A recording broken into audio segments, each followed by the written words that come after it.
بسم اللہ.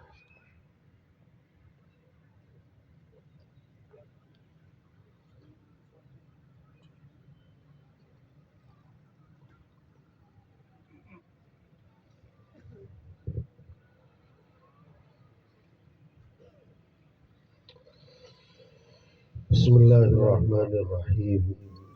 موت کی خبر آئے کہ فلاں صاحب کا انتقال ہو گیا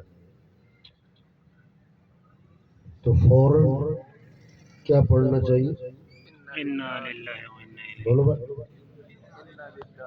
انا للہ و انا الیہ راجعون. اور ماشاءاللہ پڑھتے ہیں اکثر لوگ.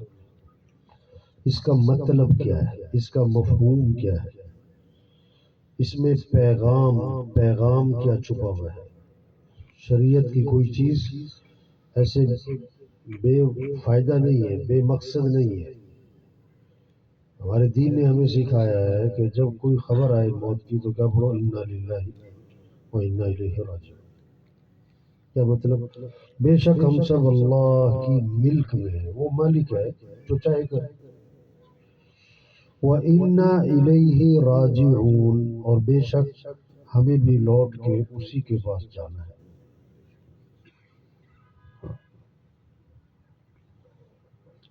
ابو الدرداء رضی اللہ عنہ ایک صحابی ہے، کسی کا جنازہ جا رہا تھا. کسی نے پوچھا حضرت یہ جنازہ کس کا ہے؟ فرمایا کہ تمہارا ہے، تمہارا ہے. اور اگر یہ بات بری لگ رہی ہے تو میرا ہے. کیوں کہ مرنے والا پیغام دے رہا ہے کہ تم نے بھی مر جانا. آج تم کسی کا اعلان سن رہے ہو، کل تمہارا بھی اعلان ہوگا. آج تم کسی کا جنازہ پڑھ رہے ہو، کل تمہارا بھی ہونے والا ہے. وَإِذَا حَمَلْتَ إِلَى الْقُبُورِ جَنَازَةً فَاعْلَمْ بِأَنَّكَ بَعْدَهَا مَحْمُولٌ. جب کسی کا جنازہ اٹھایا کرو تو اس بات کا یقین کر لیا کرو کہ کل تمہارا بھی جنازہ اٹھنے والا ہے. ہاں. صبح آنکھ کھلتے ہی آپ نے جس دن لاہور جانا ہے، اسلام آباد جانا ہے، کہیں بھی جانا ہے، آنکھ کھلتے ہی آپ کے دھیان میں آئے گا آج میں نے فلاں جگہ جانا ہے. ایک فوراً یاد آئے گی فلاں جگہ جانا ہے. صبح آنکھ کھلتے ہی کیا دعا یاد کر، کیا دعا پڑھائی ہمیں، کیا دعا سکھائی؟ آنکھ کھلتے ہی کیا پڑھنا ہے؟ الحمدللہ الذی احیانا بعدما اماتنا والیہ النشور. تمام کی تمام تعریف ہے کس کے لیے؟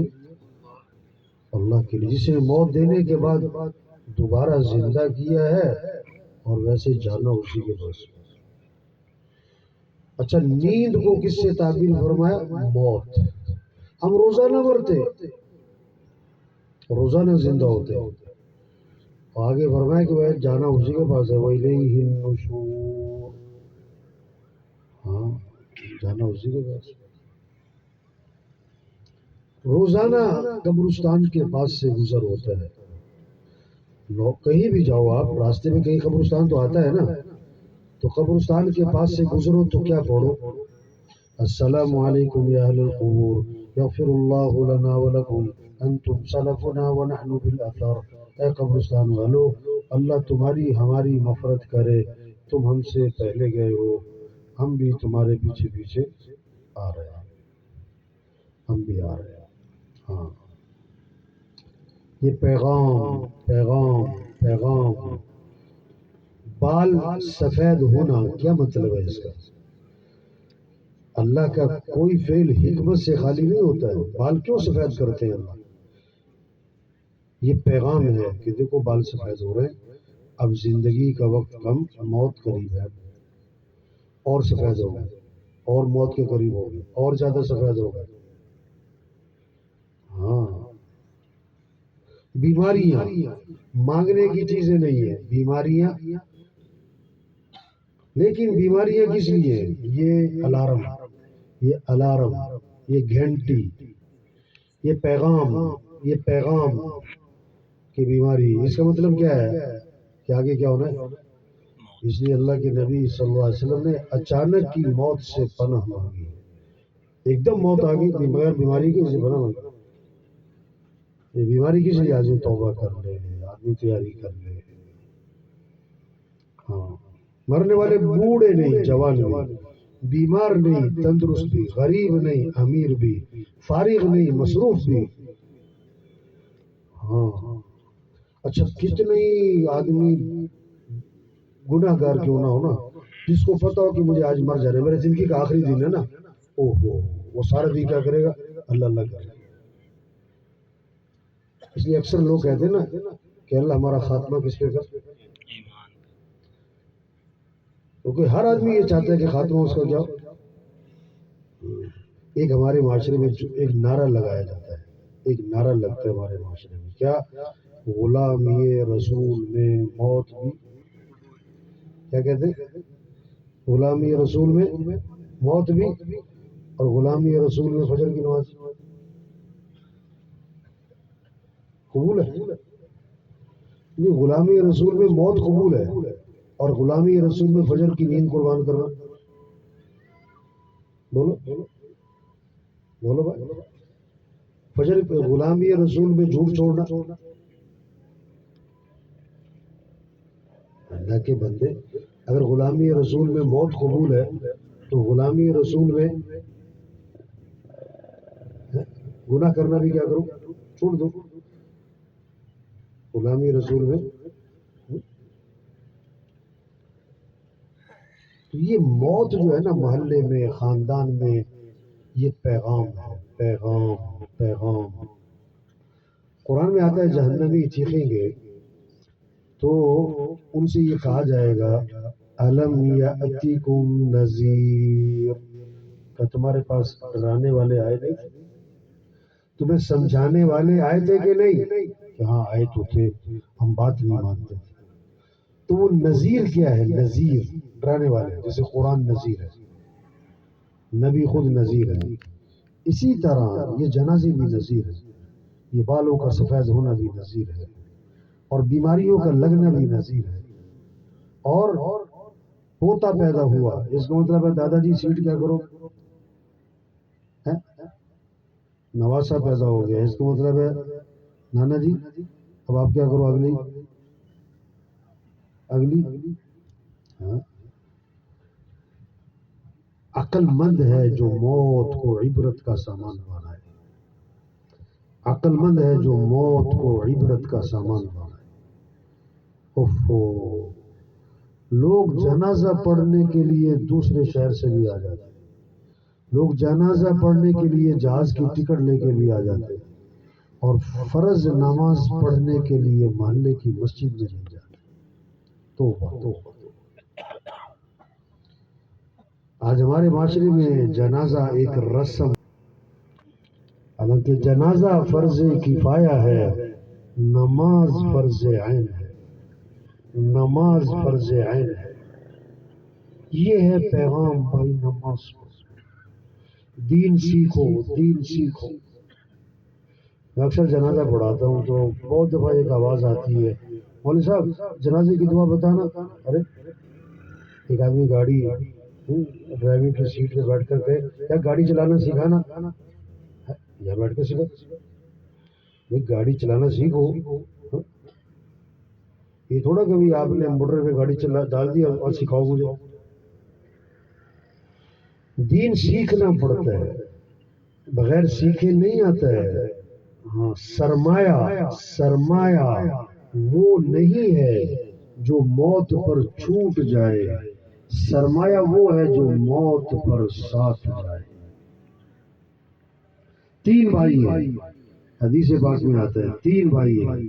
پہلا بھائی کہتا ہے میں دنیا میں تمہارے ساتھ ہوں، مرتے ہی میرا تمہارا معاملہ ختم. کہ اس کا مال جائیداد پیسہ زمین مرتے ہی وارثوں کا ہے. دوسرا بھائی کہتا ہے میں مرنے کے بعد تمہیں غسل دوں گا، کفن دوں گا، جنازہ پڑھوں گا، دفن کروں گا، اور دفن کرنے کے بعد میرا تمہارا معاملہ ختم، تم جانو تمہارا کام. سگے باپ کو دفنا کر واپس آ جاتے ہیں، سگی ماں کو دفنا کر واپس آ جاتے ہیں. یہ کون سا بھائی ہے؟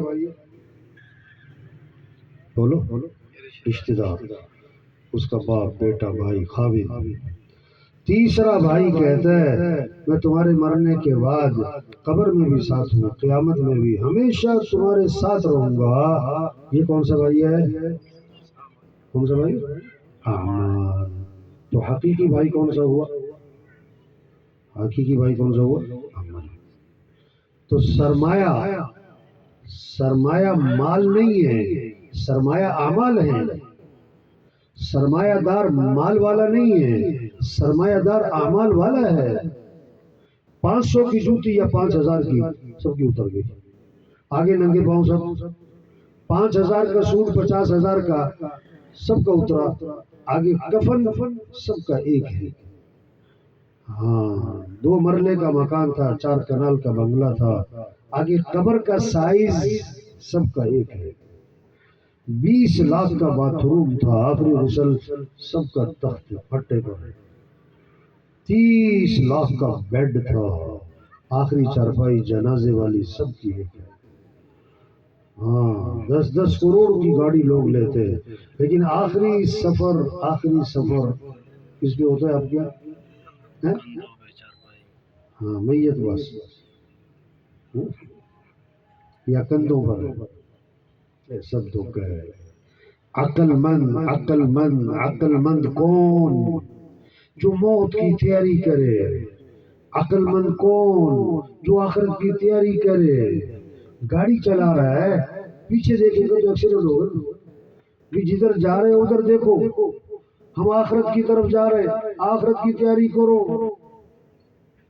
ہاں، دنیا کی زندگی 50 سال، 60 سال، 70 سال، بہت کم 80 90 سال، اور آخرت کی زندگی کروڑوں سال، خربوں سال، خربوں صدیاں کبھی ختم نہ ہونے والی ہے۔ ہم دنیا میں کس لیے آئے؟ آخرت کی تیاری کے لیے۔ عقل مند ہے جو آخرت کی تیاری کر لے بھائی۔ ہم خطرے میں کس کو سمجھ رہے ہیں؟ جس کو ڈاکٹروں نے جواب دیا بھائی کہ پتہ نہیں کب خبر آئی، حالانکہ پتہ کسی کا بھی نہیں۔ عمر بن عبدالعزیز رحمۃ اللہ علیہ کو زہر دیا گیا اور زہر اثر کر چکا تھا۔ طبیب آیا اور اس نے آ کر دیکھا، لوگ افسردہ بیٹھے ہوئے تھے آنکھیں بند کر کے، تو طبیب نے دیکھ کر کہا انہیں زہر دیا گیا ہے اور زہر ان پر اثر کر چکا ہے، اس لیے اب ان کی زندگی کا کوئی اعتبار نہیں رہا۔ یہ بات سنی تو عمر بن عبدالعزیز رحمۃ اللہ علیہ نے آنکھیں کھولی اور فرمانے لگے بھائی جس کو زہر نہیں دیا گیا اس کی زندگی کا بھی کوئی اعتبار نہیں، اس کا بھی کوئی پتہ نہیں۔ پتہ کسی کا بھی کوئی نہیں، پتہ نہیں کس کا آخری سال ہے، کس کا آخری مہینہ ہے، کس کا آخری رمضان آ رہا ہے، کس کا آخری ہفتہ ہے، کتنوں کا کفن بازار میں آ چکا اسے پتہ نہیں۔ وہ شادی کے کپڑے لینے جا رہے ہیں، ایک عورت ہمارے فیصل آباد میں شادی کے کپڑے لینے گئی، بچوں کے سب کے، کہیں شادی پہ جانا تھا، اس کی تیاری تھی، شادی کے کپڑے خریدے۔ جس دکان سے اس نے شادی کے کپڑے خریدے، اسی دکان سے اسی دن اس کا کفن خریدا، اسی دکان سے اسی دن اس کا کفن۔ اسے کیا پتا تھا میں جو شادی کے کپڑے لے کے جا رہی ہوں یہ تو ابھی درسی تک بھی نہ پہنچیں گے، اور وہ سامنے میرا کفن رکھا ہے جو آج مجھے پہن کر دنیا سے روانہ ہو گیا۔ سب دھوکہ ہے۔ عقل مند جو اللہ کو راضی کرے، عقل مند جو آخرت کی تیاری کرے، عقل مند ہے 5 وقت نماز اللہ کا حکم ہے، مولوی صاحب کا نہیں ہے۔ 20,000 تنخواہ جس سے لیتے ہیں سارا دن جی سر، یا 20,000 تنخواہ جس کو دیتے ہیں اس سے کہتے ہیں دیر سے کیوں آئے، تنخواہ کس بات کی بات ہے؟ اللہ نے آنکھیں دی جو 20 لاکھ میں نہیں ملتی، اللہ نے یہ ہاتھ دیے جو 20 کروڑ میں نہیں ملتے، اللہ نے یہ بازو ٹانگیں دی ہیں 20 ارب میں، عقل دی ہے 20 خرب میں نہیں ملتی۔ واللہ کہتا ہے حی علی الصلاۃ، بھجو نماز کی طرف۔ زندہ آدمی کو سوئی چبھو چیخ نکل جائے، مردہ کو خنجر مارو ٹس سے مس نہ ہو۔ جس کا دل زندہ، اور دل زندہ کیسے ہوتا ہے؟ اللہ کی عظمت، اللہ کی محبت، اللہ کی بڑائی۔ اس لیے بچہ پیدا ہوا سب سے پہلا جملہ کان میں کیا ڈالا؟ اللہ اکبر، اللہ اکبر۔ سب سے پہلی آواز ہر گاؤں بستی میں صبح صبح اندھیرا سناٹا کیا آواز گونجی؟ اللہ اکبر، اللہ اکبر۔ سب سے بڑا کون ہے؟ اللہ ہے۔ آگے رمضان آ رہا ہے، ہر تراویح ساری مسجدوں میں تراویح میں اللہ اکبر، اللہ اکبر، اللہ اکبر، اللہ اکبر۔ اس کے بعد عید آئے گی، اب عید پڑھنے جا رہے ہو، کیا پڑھتے جاؤ؟ اللہ اکبر، اللہ اکبر، لا الہ الا اللہ واللہ اکبر، اللہ اکبر وللہ الحمد۔ کتنا تکرار کروایا۔ فرض نماز کے بعد 34 مرتبہ کہو اللہ اکبر، اللہ اکبر، اللہ اکبر۔ کہیں چڑھائی پہ چڑھو تو کیا پڑھو؟ اللہ اکبر، اللہ اکبر۔ سب سے بڑا کون ہے؟ اللہ ہے، کوئی بڑا نہیں۔ ہاں، ایس ایچ او تھانے کا بڑا ہے، جب ڈی ایس پی آ جائے گا تو جی سر جو میرے سے بڑا ہے، اور ڈی ایس پی سامنے ایس پی آ جائے، جی سر جی سر جی سر میرے سے بڑا ہے۔ ایس پی صاحب کو ڈی آئی جی بلائے بھاگ کے جائے، ڈی آئی جی صاحب کو آئی جی بلائے دوڑ لگا دے، اور اللہ بلائے، اللہ بلائے۔ ہاں، کیسے دلوں میں اللہ کی بڑائی آئے، دلوں میں اللہ کی عظمت اترے، دلوں میں اللہ کی محبت آئے، پھر کیا ہوگا؟ پھر نماز کا شوق۔ ہمارے مسئلوں کا حل نماز ہے۔ نماز صرف برکت کی چیز نہیں ہے، صرف ثواب کی چیز نہیں ہے، صرف فضیلت کی چیز نہیں ہے، مسئلوں کا حل نماز ہے۔ نماز چھوڑنا صرف گناہ نہیں ہے، بلکہ نماز چھوڑنے میں مصیبتیں چھپی ہوئی، نماز چھوڑنے میں پریشانیاں چھپی ہوئی۔ یہ ہے پیغام، موت، جنازے، پیغام ہو نماز پڑھو۔ رمضان آ رہا ہے، روزہ رکھو۔ 7 باتیں فرمائی سید الکونین صلی اللہ علیہ وسلم نے رمضان آنے سے پہلے۔ یہ 7 باتیں اب گھر گھر عام ہو جانی چاہیے کہ رمضان آ رہا ہے۔ یہ 7 باتیں فرمائی حضور صلی اللہ علیہ وسلم نے، کیا کہ دیکھو رمضان کا مہینہ آ رہا ہے، یہ برکت والا مہینہ ہے، برکت والا مہینہ ہے، برکتیں سمیٹ لینا۔ دوسری بات، اللہ اپنے بندوں کی طرف متوجہ ہو جاتے ہیں، بندوں کو بھی چاہیے اللہ کی طرف متوجہ ہو جائے، باقی جگہ چیزوں سے اپنی توجہ ہٹا لے، رمضان میں اللہ کی طرف متوجہ ہو جائے۔ تیسری بات فرمائی، اللہ اپنی رحمت خاصہ نازل فرماتے، خاص رحمتوں کا نزول ہو رہا ہے، ان کو سمیٹو، جمع کرو، اس سے زندگیاں آسان ہوں گی۔ چوتھی بات فرمائی، اللہ بندوں کی خطاؤں کو معاف فرماتے، یہ معافی مانگنے کا مہینہ ہے، اللہ سے خوب معافیاں مانگے۔ پانچویں بات، اللہ بندوں کی دعاؤں کو قبول فرماتے، یہ مانگنے کا مہینہ ہے، سحری کا وقت کے مانگو، افطاری کا وقت کے مانگو، روزے دار کی دعائیں قبول ہوتی ہیں عرش اٹھانے والے فرشتوں سے۔ اللہ فرماتے رمضان شروع ہونے پر اپنی اپنی عبادت چھوڑ دو، اب تمہارا ایک ہی کام ہے، روزے داروں کی دعاؤں پر آمین کہتے ہیں۔ یہ مانگنے کا مہینہ ہے۔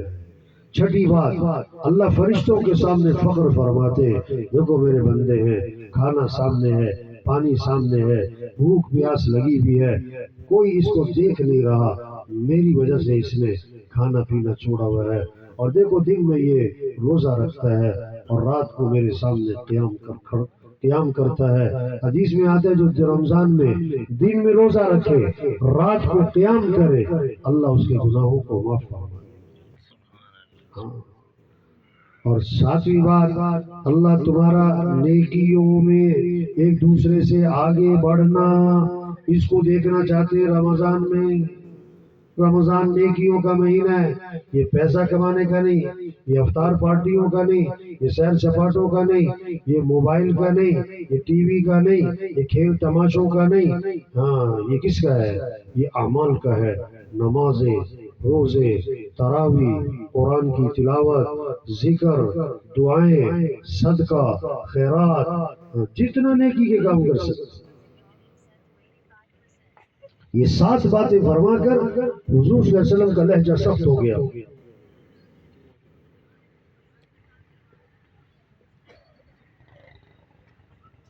فرمایا بد نصیب ہے وہ شخص جو اس مہینے میں بھی اللہ کی رحمت سے محروم رہ جائے.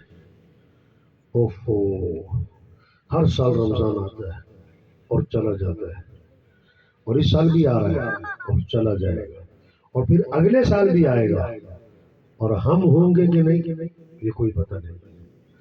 یہ پتہ نہیں کس کس کا آخری رمضان آ رہا ہے.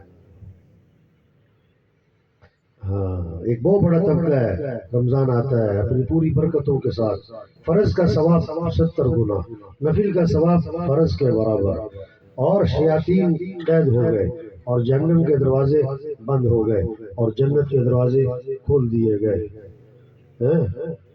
اتنی خیر والا مہینہ آتا ہے.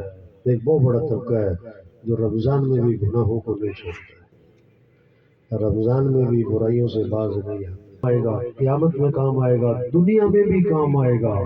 زندگی جو آسان ہوگی قرآن کی تلاوت سے، تلاوت سے، تلاوت سے، اللہ کے ذکر سے. جس کی زندگی میں ذکر نہیں ہے، جس کی زندگی میں قرآن کی تلاوت نہیں ہے، جس کی زندگی میں سجدے نہیں ہے، نماز کی زندگی میں کبھی سکون نہیں ہو سکتا. ہاں، پکی باتیں، سچ باتیں زندگی کو خوبصورت بنائیں. کس سے؟ قرآن سے، اللہ کے ذکر سے. حضور صلی اللہ علیہ وسلم نے فرمایا جو 100 مرتبہ پڑھے لا الہ الا اللہ، کتنی مرتبہ؟ 100 مرتبہ.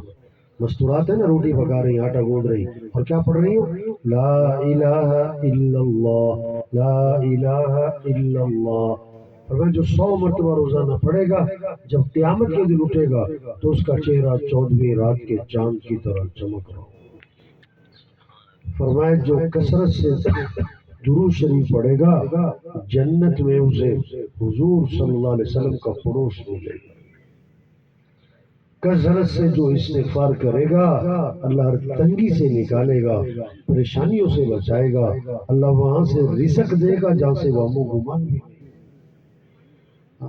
سمجھیں ان باتوں کو، اس کے بغیر زندگی سکون میں نہیں آئے گی، آسان نہیں ہوگی. پیسوں کی کثرت سے تنخواہ زیادہ ہو گئی، ڈگری بڑی مل گئی، مکان بڑا بن گیا، گاڑی بڑی، اس سے کبھی زندگی میں سکون نہیں آتا. سب سے زیادہ خودکشیاں کن ملکوں میں ہو رہی ہیں؟ جو زیادہ پیسے والے، زیادہ اسباب والے. کیا سوئٹزرلینڈ کہتے دنیا کی جنت، خودکشی کے سینٹر. جاپان خودکشی کے سینٹر. ناروے خودکشی کے سینٹر. سویڈن. کیا ہے؟ پیسے سے سکون نہیں ملتا. اور ان لوگوں نے بتایا کہ اکثر خودکشی کرنے والے 36، 35، 40 سال کی عمر کے